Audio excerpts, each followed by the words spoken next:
Welcome to the Daily Current Affairs by CivicCentre IAS, where we try to discuss the important articles from the Hindu, the Indian Express and the PIB from the UPSC CSC prelims perspective. Displayed are the list of articles which we are going to discuss in today's video. The first article of the day says that a young male patient who recently returned to India from a country with an active MPOX transmission has been identified as a suspected MPOX case according to the Union Health Ministry.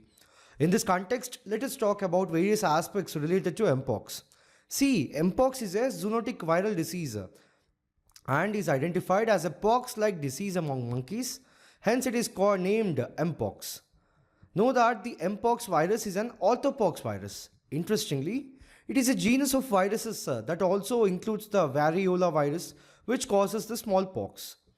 Notably, though it is self-limiting, it can lead to death, especially among children and those with weak immune systems. Remember that the disease is considered endemic to countries in the Central and West Africa. Then how is it transmitted from person to person? See, the MPOX is transmitted from person to person through close contact with someone who has a rash, including face to face, skin to skin, mouth to mouth or mouth to skin contact, including the sexual contact. Now, if we have to look at the symptoms of the disease, so the first invasion period, which is between 0 to 5 days, is characterized by fever, headache and lymph node swelling, which is the last telltale sign. Further, skin eruptions show up within the 2 days of fever. Notably, the rash is more concentrated on the face but can also be found in the palm and sole of the feet.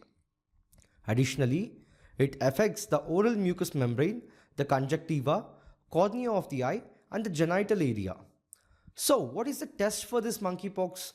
See, since these are DNA viruses, we need a polymerase chain reaction test, which is the PCR test. But sadly, there is no effective vaccine available for monkeypox infection. Some of the other zoonotic diseases are anthrax, brucellosis, plague, rabies, Q fever, etc. The next article says that the department-related standing committees of Parliament are likely to be finalized by September 20th as the Parliamentary Affairs Minister reached out to the various party source. In this context, let us talk about the standing committees. See, by their nature, the parliamentary committees in India are of two kinds, which are the standing committees and ad hoc committees. So the standing committees are the permanent committees that are constituted by the Parliament to deal with specific areas of public policy or administration. Know that these committees are constituted at the beginning of each session of Parliament and continue until the end of the session. Furthermore, the financial committees, department-related standing committees and some other committees come under the category of standing committees. Then if we have to talk about the department-related parliamentary standing committees, see, there are 24 department-related parliamentary standing committees. Of them, 16 fall under the ambit of Lok Sabha and are chaired by the Lok Sabha MPs, while 8 are under the Rajya Sabha. Furthermore, each of these committees consists of 31 members, of which 21 are from Lok Sabha and 10 are from Rajya Sabha, to be nominated by the Speaker of Lok Sabha and the Chairman of Rajya Sabha respectively. Significantly, the term of the office of these committees does not exceed 1 year. Some of the examples of these committees are Committee on Commerce, Committee on Home Affairs, Committee on Education, Women, Children, Youth and Sports, Committee on Industry, and lastly Committee on Defense, etc. The next article says that India and the United States have swapped hosting the Quad Summit to allow US President Joseph Biden to hold the summit with the Prime Minister Narendra Modi, Australian Prime Minister Anthony Albanese, and Japanese Prime Minister Fumio Kishida in his home state of Delaware. In this context, let us talk about the Quad grouping. See, the Quad, known as the Quadrilateral Security Dialogue, is an informal strategic forum comprising of 4 nations, namely the Australia, India, Japan and the USA.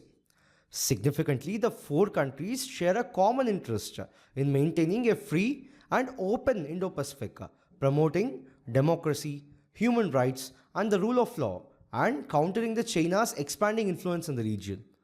Know that the Quad was initially formed in the year 2007 during an informal meeting of leaders from the Association of Southeast Asian Nations. Notably, it was the Japanese Prime Minister Shinzo Abe who first proposed the idea of creating the Quad. Now, what are the principles of the Quad? See, the motive behind Quad is to keep a strategic sea routes in the Indo-Pacific free of any military or political influence. So it is basically seen as a strategic grouping to reduce Chinese domination. Significantly, the core objective of Quad is to secure a rules-based global order, freedom of navigation, and a liberal trading system. Furthermore, the coalition also aims to offer alternative debt financing for nations in the Indo-Pacific region. Then, how does the Quad function? See, the Quad is a loose grouping rather than a formal alliance. So, it does not have a decision-making body or a secretariat or a formal structure like NATO or even the United Nations. Furthermore, unlike NATO, the Quad does not include provisions for collective defense, instead choosing to conduct joint military exercises as a show of unity and diplomatic cohesion. Know that the alliance is maintained through summits, meetings, information exchanges, and military drills. The next article of the day says that the National Security Advisor Ajit Doval is likely to travel to Russia from September 10 to 12th for the BRICS NSA's meet according to the sources. Know that the meeting is scheduled to take place at Boris Yeltsin Presidential Library in St. Petersburg. In this context, let us talk about BRICS. See, BRICS is an acronym for the grouping of the world's leading emerging economies, namely Brazil, Russia, India, China, and South Africa. Now, if we have to talk about the formation of the BRICS, see, the grouping was first informally formed during a meeting of the leaders of Brazil, Russia, India, and China on the sidelines of G8 Outreach Summit in St. Petersburg of Russia in 2006. Later, this was formalized during the first BRIC Foreign Ministers meeting in New York in the year 2006. Then in the year 2009, the inaugural BRICS Summit took place in Yekaterinburg of Russia. Next, in the following year of 2010, South Africa joined to form the group known as BRICS.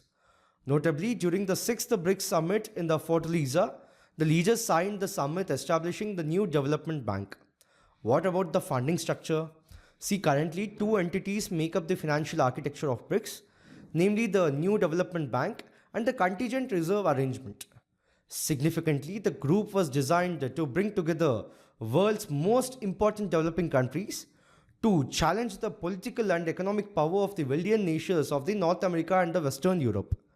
Know that Egypt, Ethiopia, Iran, Saudi Arabia, and the United Arab Emirates were invited to become the members with effect from 1st January 2024. The next article says that Vice President Jagdeep Dhankar urged the states to have not adopted the National Education Policy of 2020 to rethink and revisit, stating that the National Education Policy gives importance to all languages. In this context, let us talk about the National Education Policy of 2020 and then later about the ULLAS initiative. See, the new educational policy of 2020 is the first education policy of the 21st century in India, which replaces the previous National Education Policy of 1986. Know that the first policy came in the year 1968, the second came in the year 1986 under the Indira Gandhi and Rajiv Gandhi respectively, and now the third is the National Education Policy released in the year 2020. Notably, the Ministry of Education formed a committee under Dr. K. Kasturi Rangan which outlined this new policy. Know that there are 5 foundational pillars of the National Education Policy of 2020, which are access, equity, quality, affordability, and accountability. Significantly, this policy is aligned with the 2030 Agenda for Sustainable Development. If we have a look at some of its features, see, the policy aims and aspires to universalize the pre-primary education and provides special emphasis on the attainment of foundational literacy or numeracy in the primary school and beyond for all by the year 2025. Further, in a significant shift from the 1986 policy, which pushed for a 10+2 structure of the school education, the new National Education Policy pictures for a 5+3+3+4 design corresponding to the age groups of 3 to 8 years for foundation stage, 8 to 11 for preparatory, 11 to 14 for middle, and 14 to 18 for secondary. So this brings early childhood education under the ambit of formal schooling. Notably, the midday meal program will be extended to the preschool children. Lastly, the National Education Policy says students until class 5 should be taught in their mother tongue or regional language. Talking about its implementation, see, the national education policy only provides a broad direction and it is not mandatory to follow. Since education is a concurrent subject, means both the center and the state governments can make laws on it. The reforms proposed can only be implemented collaboratively by the center and the states. Now, moving on to talk about the ULLAS scheme. See, it stands for Understanding of Lifelong Learning for All in Society.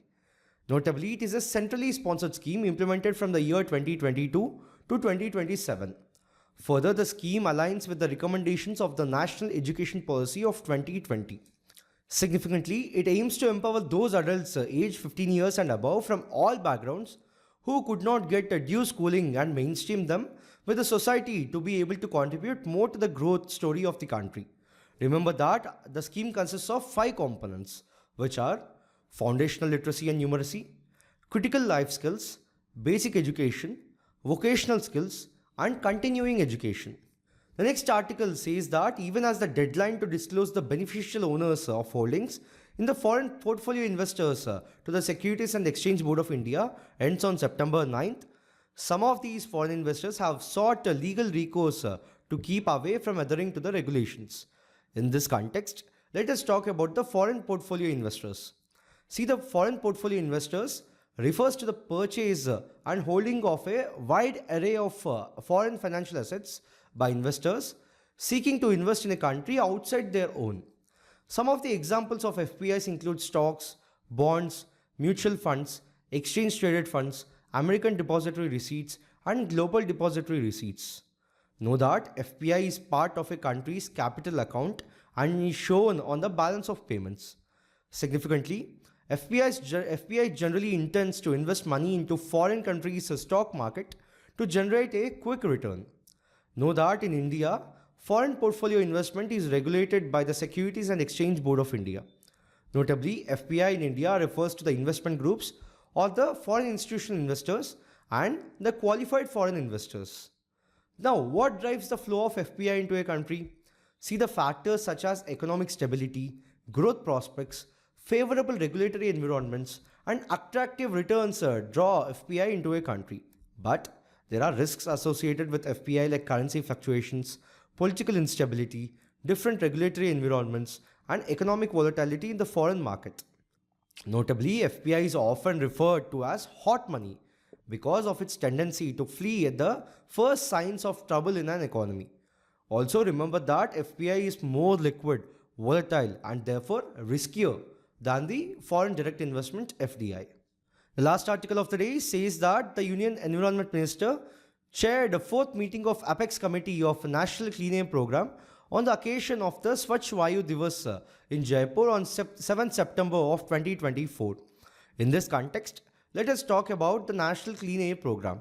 See, it was launched by the Ministry of Environment, Forest and Climate Change in January 2019. Know that it aims to improve air quality in 131 cities across India. Further, the program targets a reduction of particulate matter 10 levels by up to 40% by the year 2025-26, with annual targets of 3 to 15% reduction set for 82 cities. Also, an additional 49 cities under the 15th Finance Commission grant have a 15% annual reduction target. Significantly, there are 3 aims under this mission. Firstly, to ensure stringent implementation of mitigation measures for prevention, control, and abatement of air pollution. Secondly, to augment and evolve effective and proficient ambient air quality monitoring network across the country for ensuring a comprehensive and reliable database. And lastly, to augment public awareness and capacity building measures encompassing data dissemination and public outreach programs for inclusive public participation and for ensuring trained manpower and infrastructure on air pollution. Now, talking about its significance, firstly, city-specific action plans are in place, focusing on emission reductions, improved monitoring, and public engagement. Further, the progress is overseen by the central and the state level committees. Notably, the program is supported by a budget of 19,612 crore rupees for city action plans from the year 2019-20 to 2025-26. Also, know that the NCAP encompasses 132 cities, including 124 identified as non-attainment cities, based on the air quality data from 2014 to 2018. Now, what are non-attainment cities? See, non-attainment cities are those that have fallen short of national ambient air quality standards for over 5 years. Furthermore, the national ambient air quality standards are the standards for ambient air quality with reference to various identified pollutant notified by the Central Pollution Control Board under the Air Prevention and Control of Pollution Act of 1981. Further, the list of pollutants under this include particulate matter 10, PM 2.5, sulfur dioxide, nitrogen dioxide, carbon monoxide, ammonia, ozone, lead, benzene, benzopyrene, arsenic, and nickel. Lastly, PRANA, which stands for the Portal for Regulation of Air Pollution in Non-Attainment Cities, is a portal for monitoring the implementation of the NCAP. So, in this video, we have discussed 7 articles in total from today, from the Hindu, the Indian Express, and the PIB. We'll be back again with another video tomorrow. Thank you.